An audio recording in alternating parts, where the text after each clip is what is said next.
In this video, I'm going to show you how to make sweet potato chicken nuggets. They're great as a meal, side dish, or even on their own as a snack. The outside of these nuggets are nice and crispy while the inside is super moist and flavorful, just how I like them. But they can also be a great alternative to meal prep if you're tired of plain old chicken and rice. Now, I got 34 nuggets from this recipe, which lasted me a few days, and the macros aren't too bad either. Start off by bringing a large pot of water to a boil. I didn't measure the water, but it was a little less than halfway filled. Add a pinch of salt and move on to washing 2 pounds of sweet potatoes under cold water. This helps remove any dirt and excess starch.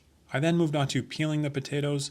I guess you could skip this step if you wanted to, but the chicken nuggets would have skin in them, and that's not something I'm interested in. Use a knife to slice the sweet potatoes into cubes. Don't waste your time cutting them too small because they will get mashed up anyway. The goal here is just making them small enough so that they will boil in the water. And once that water comes to a boil, go ahead and add the sweet potatoes, place the cover back on, and then reduce the heat to simmer for about 30 minutes. Remember, we're using 2 pounds of sweet potatoes here, so you want to make sure they're fully cooked before mashing. One way to figure out if the sweet potatoes are done is by sticking a knife into one of the cubes. And if it goes in easily, the sweet potatoes are done and they can be drained. Be careful with this step because that water is hot. But if you have a lid like I do here, it's easier to drain the pot by just tipping it over and making sure your hand is covering the lid. Next, you can add the sweet potatoes to a large mixing bowl and mash them with a potato masher.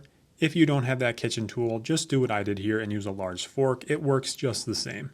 Once the potatoes have cooled down, go ahead and add half a cup or 56 grams of breadcrumbs, half a cup or 56 grams of mozzarella cheese, 1 teaspoon of garlic powder, half a teaspoon of onion powder, half a teaspoon of chili powder, salt and pepper to taste, and 1 pound or 454 grams of ground chicken. I didn't go crazy with the seasoning here because I do like dipping sauces, but if you want even more flavor, you can go ahead and double these numbers. Once the ingredients are mixed, you can start forming the nuggets. Like I said at the beginning of this video, I was able to get 34 nuggets from this recipe. You might get a little more or less depending on the shape you make, but just try to keep them as even as possible so they can cook evenly in the oven. Speaking of the oven, place them in there at 375 degrees Fahrenheit or 190 degrees Celsius for 20 minutes. No need to flip the nuggets halfway through. After this amount of time has passed, you could eat the nuggets right now, but to me the most important step is getting that crispy exterior, where you will need a pan on medium-high heat,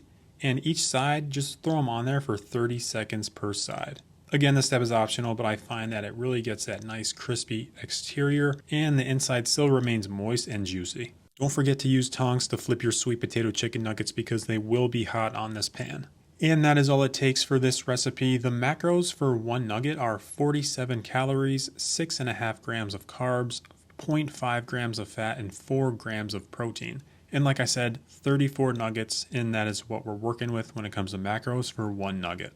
I really like this recipe because it kind of just shows how you can make a traditionally non-healthy recipe a little bit better for you by just changing out some of the ingredients. You know, you throw them in the oven, you cook them, you get that nice juicy interior, and then place them on the pan to get that nice crispy exterior instead of deep frying chicken nuggets. I think this is the perfect way to go. One quick note I want to point out is that this is a very flavorful sweet potato recipe. You'll notice I did a 1-to-2 ratio, 1 pound of chicken to 2 pounds of sweet potato. So if you don't like sweet potato, I honestly wouldn't eat these, but if you want a little less sweet potato flavor, go ahead and do a 1-to-1 ratio. And like I said, these are great for meal prep. So what I didn't eat, I just saved them for the next few days, put them in a container in the fridge, and they were great. That is going to do it for this one. If you enjoyed this recipe, please like the video and subscribe to my channel for more high protein and low calorie recipes.